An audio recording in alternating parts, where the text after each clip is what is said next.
teaching, learning, and technology roundtable. And we've been doing these. So Jessica, who's here, and David Bentz and so David Bentz and Jessica are in instructional design services. And then I'm over faculty excellence. And we've been doing these teaching, learning, and technology roundtables since September, right, Jessica? Is that right?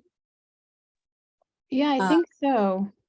Maybe our 8th one, and we're having a lot of fun with them, getting out to different campuses and kind of seeing different people and just having some good conversations. So today we're actually talking about what David's been calling academic technologies.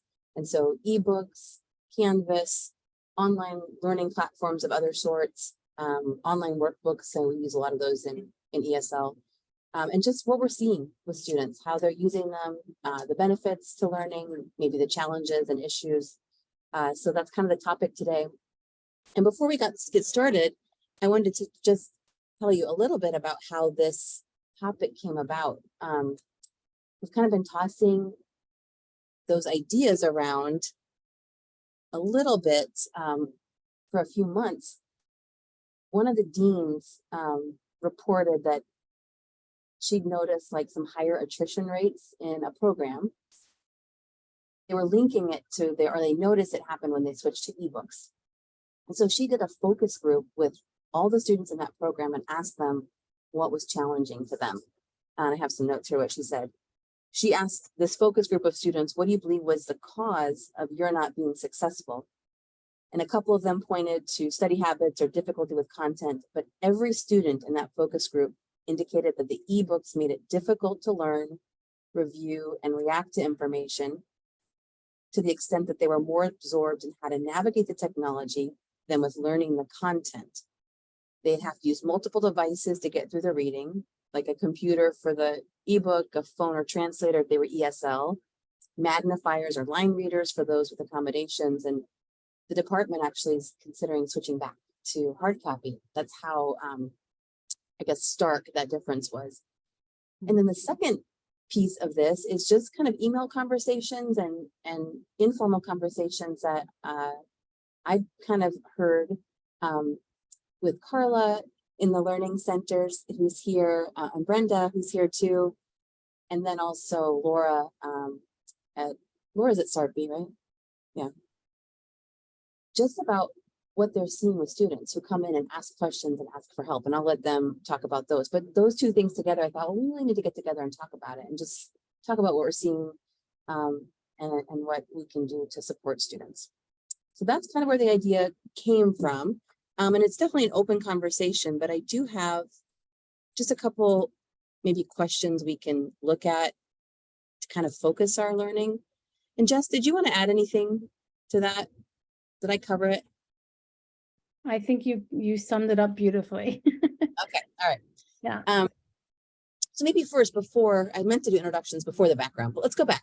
Let's do some quick introductions so everybody knows who's here. I think I know everybody, but I'm Naomi Uman, faculty development. And here with me is Isabel. Isabel, do you want to say like what you teach, where you teach it, maybe why you are interested in the topic? Yeah, I'm Isabel Gonzalez, and I am an adjunct faculty. I teach here in the health and biology, and I teach biology, general biology. So these are students that normally are not science majors, so it's just one of those courses that you take as a general. Being that I'm an adjunct, so I'm just teach my class, come in, teach the class, and leave. So I am very much always looking for opportunities to interact with other people and just learn from, take as many workshops as I can. And I'm, interested. When I saw the technology workshop, I'm like, oh, it should be interesting because my students, they do have an electronic book, the textbook, and I do have links, or the way the way that the course is set up is that there are links to the book, the textbook, in each module. So they don't necessarily have to purchase the book, although I noticed that some students, they do prefer the hard free if they access It is free, Oh, that's so they interesting. don't have to buy it. But as I said, I have a couple of them right now. So older students, and they like, to touch and highlight, and so they have the hard one. Okay. Hello, you go next.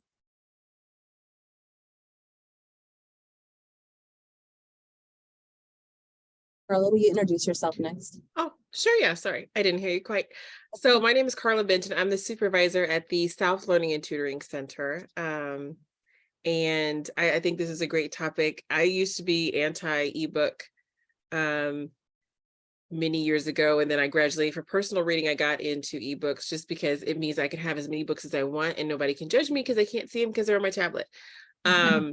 But then for academic purposes, I still preferred a regular book. And it's been I see the pros and cons of both. But I do definitely recognize that some of our students, there's a definite preference, and depending on what kind of learner they are tactile, they need to interact with the book and the paper and stuff. And so if they, electronic books are just really a challenge for some students. And so it's hard to sell them on the pros of an electronic book or an ebook when they want the paper, and sometimes both might work. So yeah, it's always interesting to hear different perspectives on how we can make it better for students. Yeah, thanks, Carla.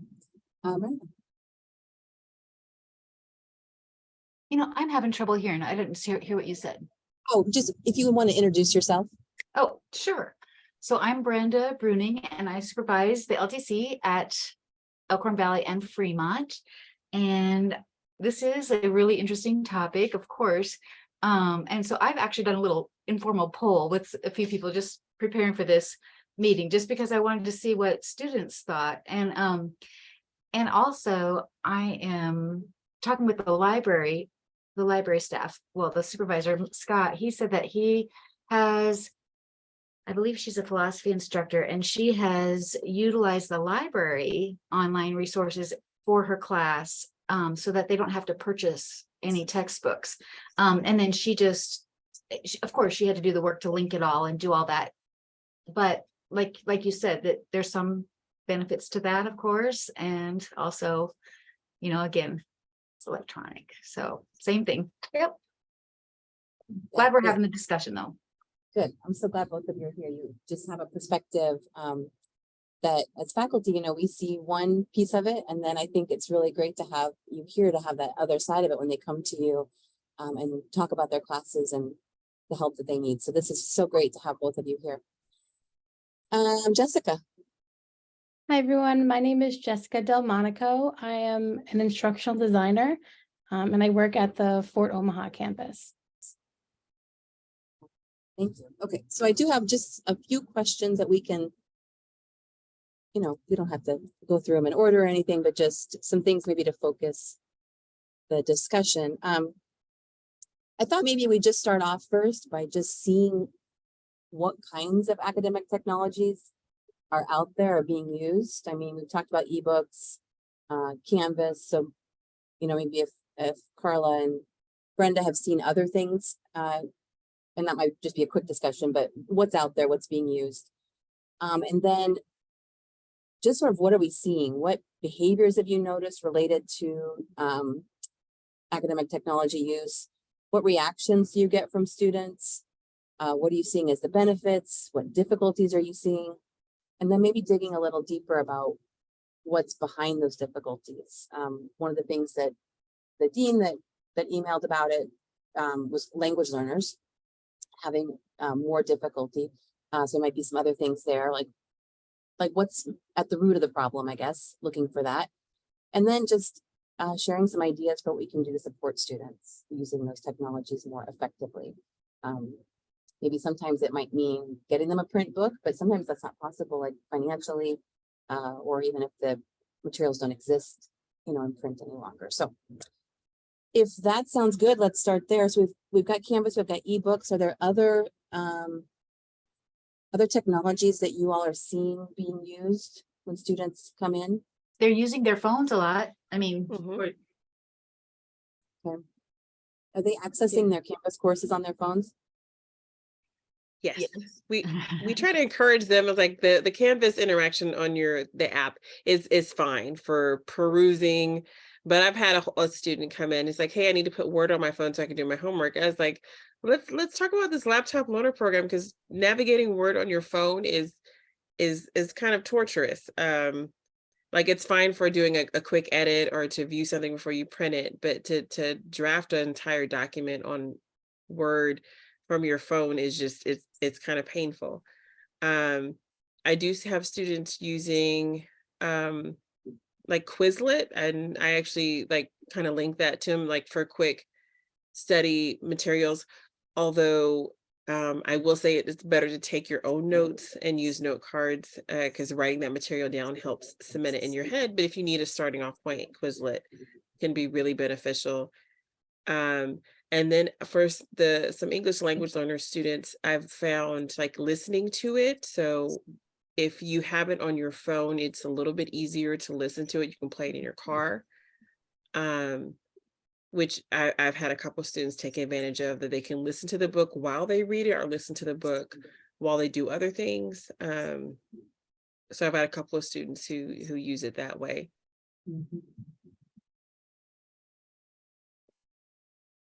Are students coming into the LTCs with questions about so Canvas, ebooks, online workbooks? Are there other things they're being required to access and use? Oh, there's lots of classes that have a website that they use that's linked to Canvas. And we primarily see it in the first couple of weeks, where students kind of struggle to get those two technologies to link and to understand how they work together. I think a lot of them have gotten better now. And every discipline kind of has their own preference of what they choose to use. Like math folks use MyLabs. The info students use, it's Centrix or something different they use now. So everybody has their own little thing that they use, that they link back and forth. And because accounting department has a different program that they use. So trying to figure out, as LTC staff, what everybody is using, figure out how to navigate it, how to link their books, how to link their digital books. They get those codes. They don't all work the same. They're not the same process of linking it. So us trying to figure it out so we can help students. That the first couple of weeks are always a little tricky, trying to navigate that whole process. Usually after the first, few modules, students are able to kind of figure it out. But that is a process, and some students can get turned off pretty quick if it's too difficult. So that's kind of a challenge that we see come up, is integrating all of those technologies into something students can navigate simply, because we have some students that come in that are a little technology challenged, or they're a little older and they're like coming back for work and they're like, what is all of this? So Yeah. Having been in school for such a long exactly. I call them my second season students who, they're coming back. This is the second round for them. They're either breaking into a new career, or they've reached the ceiling at the career that they're in, and they need some education before they can move on. And they usually haven't been on a computer in a long time. And it's just like, not only learning the material, but learning the technology at the same time. And everybody is not, I call it technology brained. So they just like, why is this not working? And it's like, oh, it's just a little thing here. But if you don't know that, then there's no way that you can navigate it. So Yeah, so like talking about learning from the technologies, we're talking about just access, just getting the access code and getting logged in, right? And right. then figuring out how all those things work together. One class sometimes? Yeah, one class, or sometimes it's two classes. And what's really challenging is when it's two classes and it's two different things. So if I'm taking a math class and a science class, those are two separate interactions, or two separate systems that I'm navigating and trying to figure out. And it can be a little challenging, and we're here to help. So that's what our job is. But you can see students getting a little frustrated, and getting a little, especially I've seen some guys especially get a little, they want to throw their computers out the window, because it's just like, it's not working. It's like, it's okay. It'll be okay. We'll just take a deep breath and yes, no. And then when it doesn't work, that's the worst because it's like, it's not your fault. It's the computer is doing something weird. So, but yeah, I really wish that they had a class for students. Like, this is how you navigate technology. Like, this is how the computer works. This is how, I don't know. I don't know. Cause I remember we used to, like back in the olden days when I went to school, we had a pre-class that we took that showed us how to use the library, how to research for papers, how the systems of the school worked. And if I don't know, Metro doesn't really have a class like that. It kind of shows like, hey, this is how Microsoft Office, these are Word basics, PowerPoint basics, Canvas basics, MyWork basics. They had This is how class you like use that. They Yeah, had I into the heard it. 10,001 and everybody failed it. Yes. And it's like, I feel like I've seen that class and it was a little much. And then the part I think that they failed wasn't necessarily not understanding the assignment or how to navigate it. It's how to navigate the technology surrounding the work is what And they they didn't follow failed. instructions in order. Yes. If they would just Yeah, follow instructions in order, that would have solved most of it, but. exactly. So that was the hiccup there. And it's just like, yeah, it's hard for some students just to figure it out. Cause I have see students like they have to do a PowerPoint class and they've never done PowerPoint before. It's like, okay, we can take you through the basics. And so so I'm teaching PowerPoint while they're trying to learn psychology or teaching PowerPoint while they're trying to learn whatever classes they're taking. And it's like learning lots of things all at the same time. And it can be overwhelming, I think, for students. Yeah.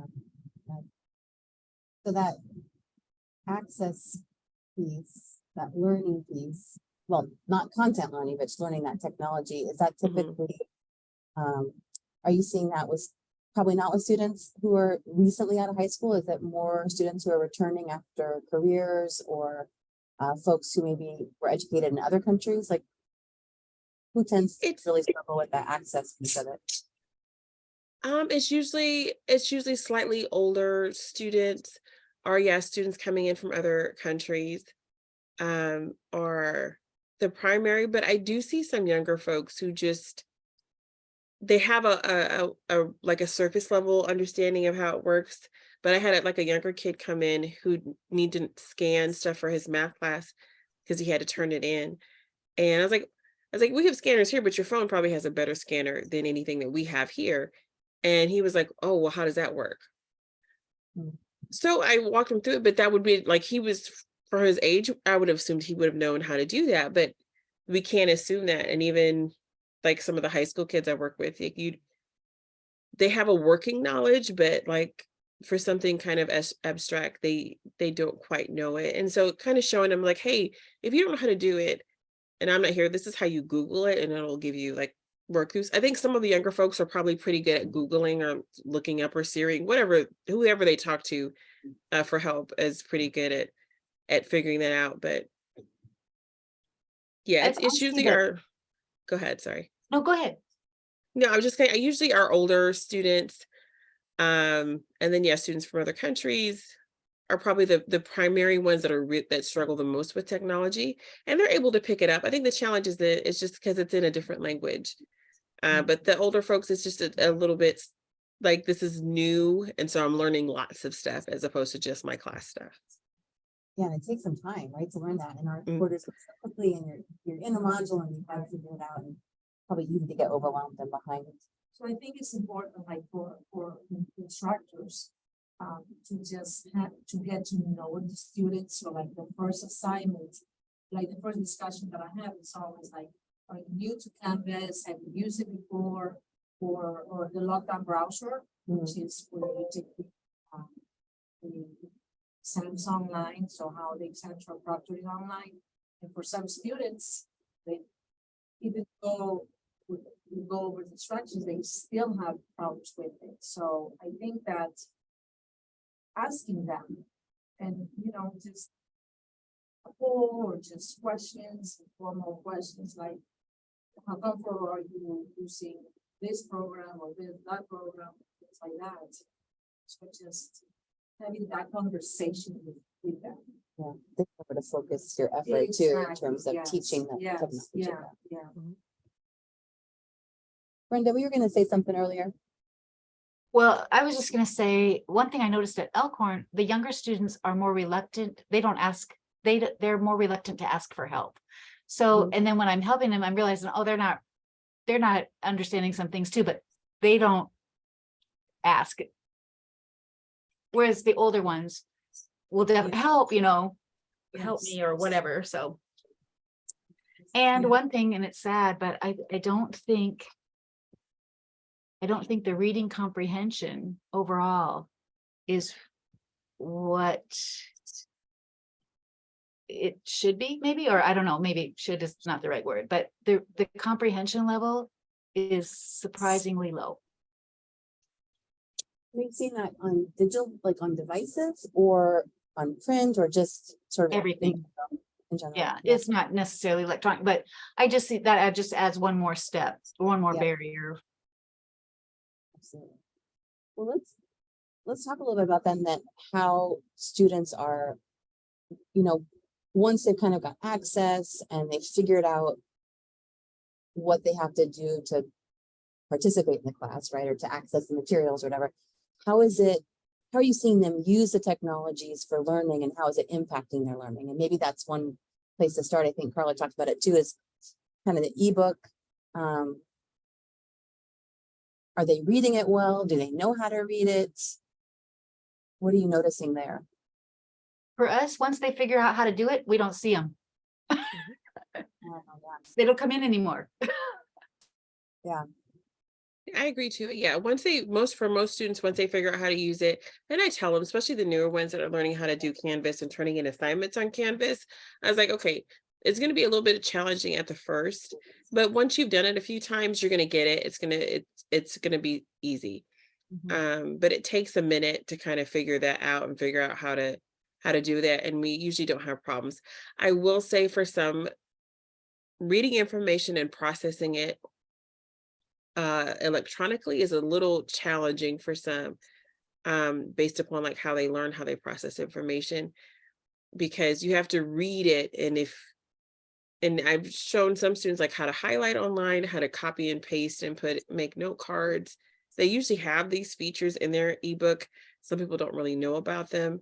I worked with a student yesterday about like just physically taking notes and how to take notes, because he didn't really know how to do that. And there's like writing it down, even though it's the most time consuming and physical exertion, is probably the best way to learn the material, as opposed to just reading it online and then copying and pasting it. But that's hard to get students to like physically interact with the material on that level. But Even if they're reading it online, you're saying go ahead and take physical notes. yeah, take physical notes, because it will help. Because if you see it online, sometimes it just goes in and then goes out, and you can't really, you'll recognize that, hey, I saw that information, but I have no idea. You don't retain it the same, maybe, for some students. They're really reluctant to print. They're really reluctant to print. So when I meet, like for academic coaching or whatever, I print out for them their syllabus and we use that. I mean, they're really, they don't want to print it. I'm like, this is our checklist. This will be great. This will be handy, whatever. But that surprised me. I noticed with the ebooks, so not knowing how to use sort of the tools within it. Also, I work with some students like online in the Language and Literacy Center, and they will have an electronic book and then some questions maybe in Canvas. And what I'll notice many of them have done is they'll look at the question and then search the ebook for the answer, like you might on a web page, rather than what I would want them to do, which is to read the chapter, maybe have the questions in mind, right? But then read the whole chapter, go back and look for the answer within the chapter. But it's almost like they're using the ebook like a website instead of a book, right? The way I would think that. And one challenge I think that, and I've talked to a couple of faculty about this, is that, sometimes when faculty, if students have a choice, they could have a print copy or they could have an ebook. People of my age especially are more comfortable with print books. And so we're using the textbook and for our reading and for our teaching, and we're not really imagining how students are using that ebook, right? Because only some of them have chosen it. And so would have to learn about how to teach students how to use it, I guess, because it's a different kind of reading. It looks like it's a very different kind of reading. There was a little, after that Dean emailed me, I did a little looking at the literature, and there's some support that, people do engage with digital and print materials differently.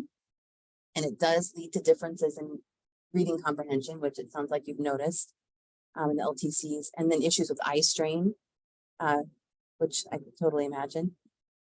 And one piece that was kind of interesting is that there's some evidence that students who have a choice, and if they choose the ebook, they do better with it than people who don't have a choice and must, which makes sense, right? If you think you can use that technology well and you choose that, you're going to use it more effectively than students that don't have a choice. But yeah, have you noticed other things about how students are using ebooks in particular to learn, either benefits or not?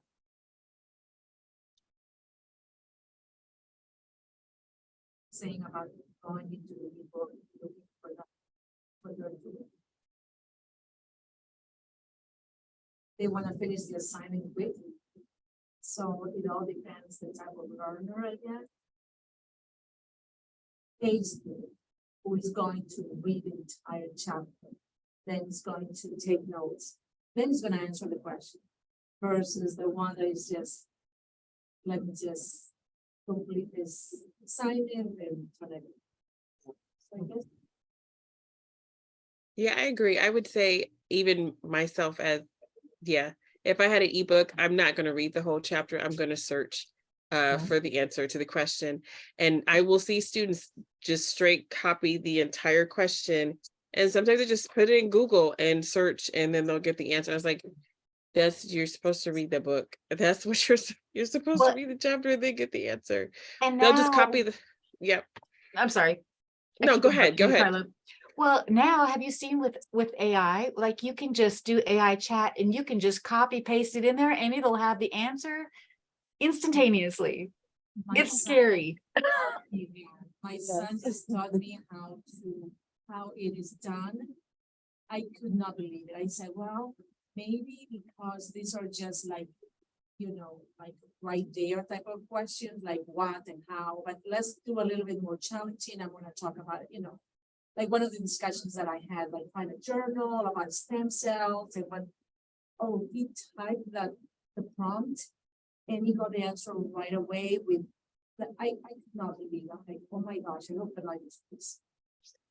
Because this is not their thinking. This is the machine doing all the thinking for them. Yeah. I think it's terrible. Yeah. We had a session on Faculty Development Day about Chat GPT. Yeah. And that was such a good conversation that we're having another one next month, I think on the 13th.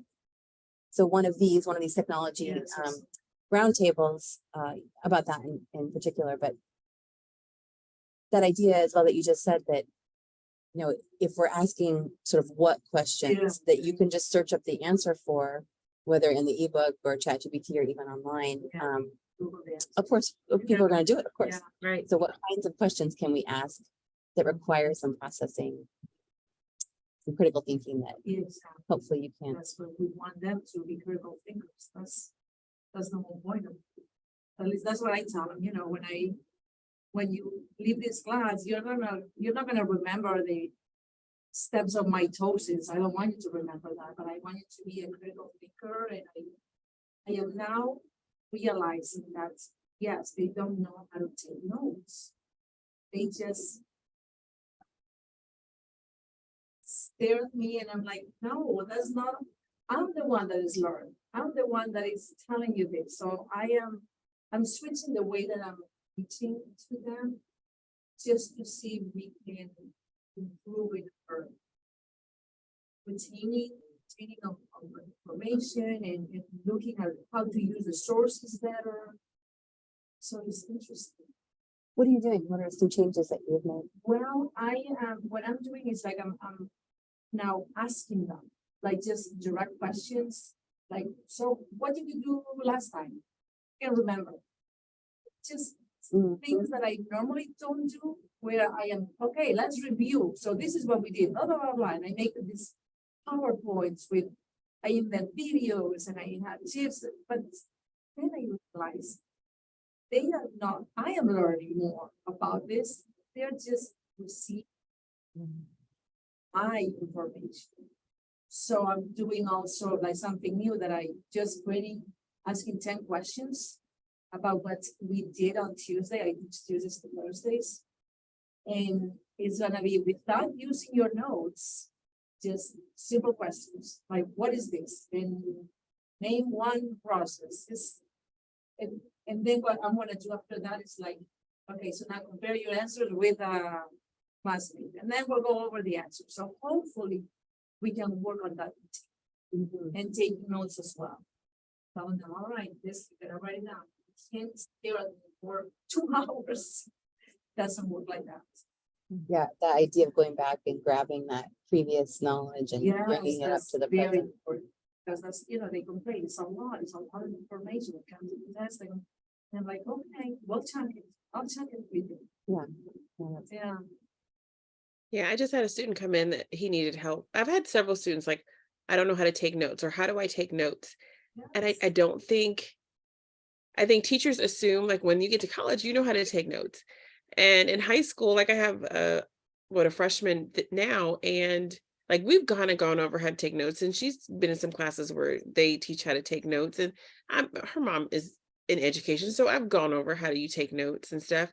So she's able to pick it up, but I have lots of students who have no idea how to take notes or how to identify what's important in the text. Like, how do I, it's like when we go through, it's like the book helps you. It tells you what's important. You have to know how to look for it to kind of figure it out. But yeah, I don't know. I know teachers don't have lots of time to go over, hey, this is how you take notes for this subject in my class. Like, this is how the book is structured. This is how you know what's important, what's not important. I mean, I don't know how much time teachers have to go over all of this stuff, but so many students have no idea how to organize and, take the information and structure it and process it so that they can retain it on a test. Like, I'll just see them like, I'm just going to reread the chapter. That's how I study for a test. I'm like, oh, that's probably not the best way. Like, you got to find out ways that work and how you process information.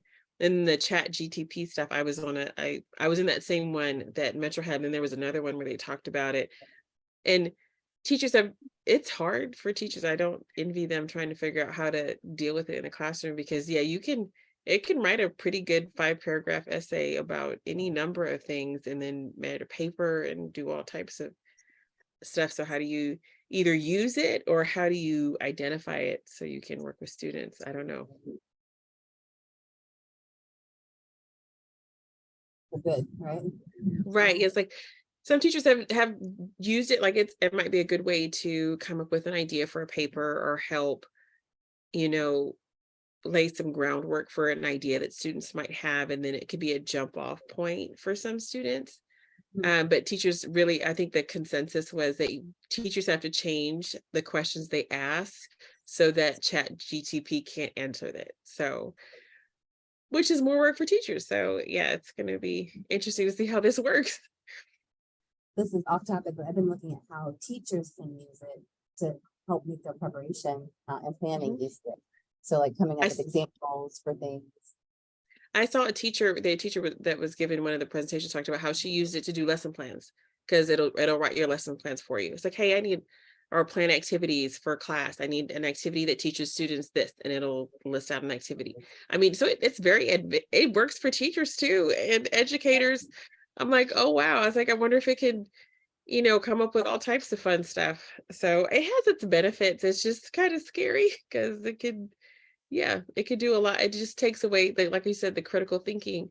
Students like, oh, I don't have to think about it. The thing will do it for me. It's like, well, you need to learn how to think. That's the whole, I had to explain to someone that's what English papers are for, to teach you how to think about a topic and support your topic and all that stuff. And they're like, this is so much work. It's like, well, it's teaching your brain how to think critically. So Like my brain, so one of my questions was like, or maybe like a summary is, we need to teach students how to read a textbook, different strategies for print and digital, right? E-textbooks. And then I thought, well, we'll just tell them to ask GPT to summarize the textbook, and then we don't have to teach them that. You know what I mean? It's like, but I think we still need to teach them that probably, right?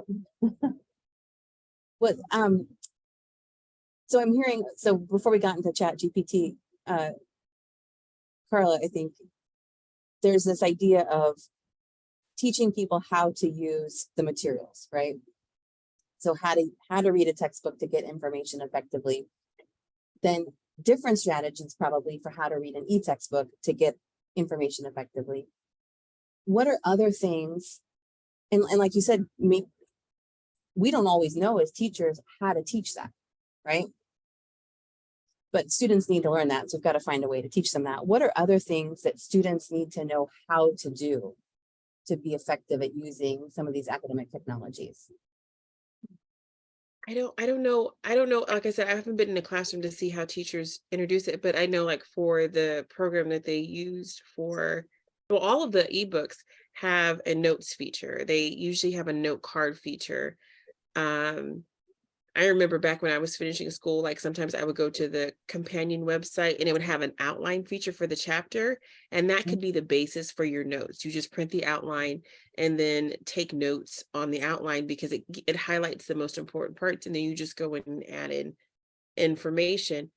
But like teaching or just going over some of the tools that the ebook has or the tools that the companion website has that could be helpful for students. Most of them have like a pre-test or a quiz or some type of feature that students can use to study, and it'll do double duty where it'll help them study the material, but also show them what material is important from the chapter.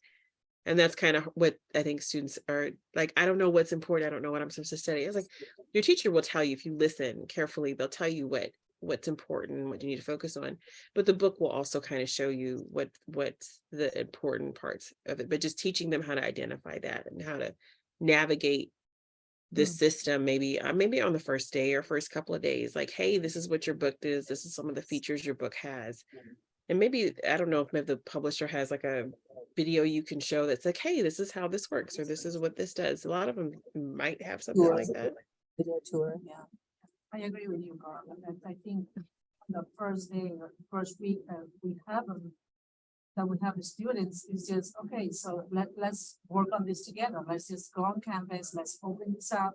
So this is what you have. Let's do one activity together, because for like my course, all the activities they have to upload this. So in the past, I assumed that they knew how to do it until I would see, missing assignments. It's like, hey, what's going on? And I'm like, oh, okay, so let me do one together, and then I just walk around and they help each other as well. So I think it's important as instructors to tell them how the course. Yeah. And do it with them. Yeah, like a course tour. Yes. Yeah. Yes, Canvas and absolutely. Yes. all those tools, Yeah. Yeah, because I will say that like every single instructor, their Canvas pages are a little bit different. So if I'm a student taking multiple classes, I was like, well, let's see how your teacher has their Canvas set up. Because some people have just straight modules, and in the modules, it has them broken down. Some of them it's just like big blocks. Some of them you can't move on until you finish the previous. Some of them, it doesn't matter. Some of them have links to things, some of them don't. So everybody's a little bit different. So if you're taking multiple classes, you don't know how to navigate some of that. So it's like if the teacher would show, hey, this is how my pages works and this is how my page is set up, that would be so beneficial. And this is how you navigate it. Because students are like, well, where do I turn in my assignments? I was like, well, there should be a link in the module. And if it's not there, then you can look over here in your grades and you can see what's turned in and what's not turned in. But it should be laid out pretty simple. And like I said, each teacher does it a little bit differently. And that could be a little challenging for students to figure out, well, how does this teacher have this set up? Because it's different than my other teacher, or it's structured a little bit different, or the process of turning, some classes have discussion boards, some classes don't. It's like how do I turn these assignments, or how do I do this? And yeah, maybe going through that the first like I said, week or so of class would be helpful, especially for those students who are afraid to ask, like, hey, I don't know how to do it, but I'm afraid to ask. So I'm just going to sit here and fumble through or just not do it. So Yeah, I'll do it and hope that he doesn't call on me or. you know. right, exactly. I never do. I never call on anybody, but it's just that you do notice those who are a little bit disengaged. Yeah. And it's just, maybe it's the technology that is stopping them from participating in the class. And once they figure that out, they're like, oh, okay. You know, biology is not so bad. Yeah. Oh, And I hate to think that that would prevent them from engaging with the content, you Oh, know, like the yes. Mhm. technology, the barrier to accessing the Yes. content instead of a benefit. and a Yeah, so they're way gonna in. get it and they're not gonna enjoy it coming to class. for example. Yeah. Yeah. What else can we do? And we've got, you know, about 15 minutes left, maybe end on what else can we do?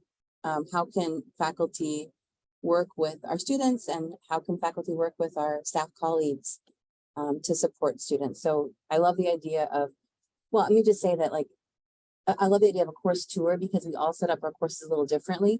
And honestly, I wouldn't want to change that. We've done a few of these TLTRs with Canvas shelf shares, and it is so interesting to get Canvas course and see how they've organized it. It's like a window into their It thinking, is, you know? it's like. And I love seeing I love those. too. Oh, yeah. But on the flip side, students have to deal not just with one of us, Yeah.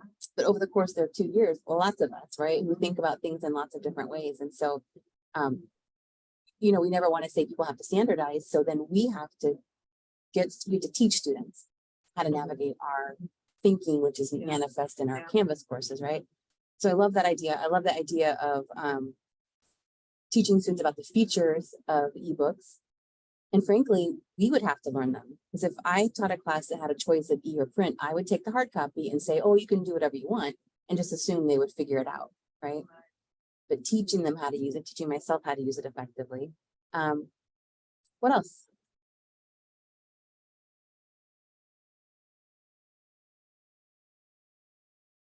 Oh, you can always bring them to the Learning and Tutoring Center so we can help them too. So yes. Yeah, because we do a lot to help students like figure it out because, you know, technology is hard sometimes. And what really is not the greatest is when it's not working quite right.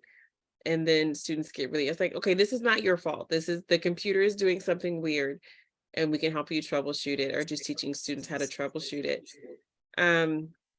There's so many pros and cons of, I see lots of pros to ebooks just because of, like I said, especially for the English language learners, it can read the book to you. So if you're reading the book or listening to it and reading it at the same time, that's really beneficial. But then teaching them how, hey, this is how you can get the book to read to you, because there's a couple different ways that you can make it happen. I don't know. I guess like I said, we said like highlight the features of the ebook and some of the tools that already exist could be really beneficial for students. Yeah. And teaching them about the benefits of the ebook, right? The search, you know, Right. not just teaching the features, but how that might even be better or preferable sometimes to the print. If you can listen to it. Yeah, Yeah. because the ebook is gonna have more features. Yeah. like, Mm-hmm. and those quizzes, links to videos, things that your print book doesn't have. Mm-hmm. Aware of all those features. Thing else Yeah, is that- right, going over the ebook. Yeah. I think that's what converted me from paper books to ebooks is all the features like, oh, I can do this and I can do this and I can search, like the searchable function. That's for someone who does research. I was like, oh, I can type it in and search it instead of having to read through the entire article to find the 3-4 sentences that are pertain to my topic. I think the search feature students really enjoy, and once they figure out how to use it, it's like you can search through it. I mean, you want to read the whole chapter, but if you're looking for something specific, you can search, and that makes it helpful. And then you can kind of highlight. And I had a student today, we worked on the thesaurus because he couldn't quite understand the terminology. It's like, so you highlight what the word is, and then you can put it in here and get the thesaurus, and it'll give you other words that mean the same thing. And that way that can help you understand what it is that they're trying to say. So Oh, right, there's usually a dictionary, a glossary, right? Exactly. So that's tremendous for students, especially when they're learning English in addition to learning the material. Like, hey, I don't know what this word means. I was like, oh, well, let's put it in this, and then you can kind of see what the word means or what words mean something similar, so you can get a better idea of what the author or what the book is trying to say. Yeah, I'm thinking about the layers, right? There's just the technology, there's the language, there's the content. There's just a lot to navigate through to get to the place where you're the learner with the material. Yes. Any other comments or ideas?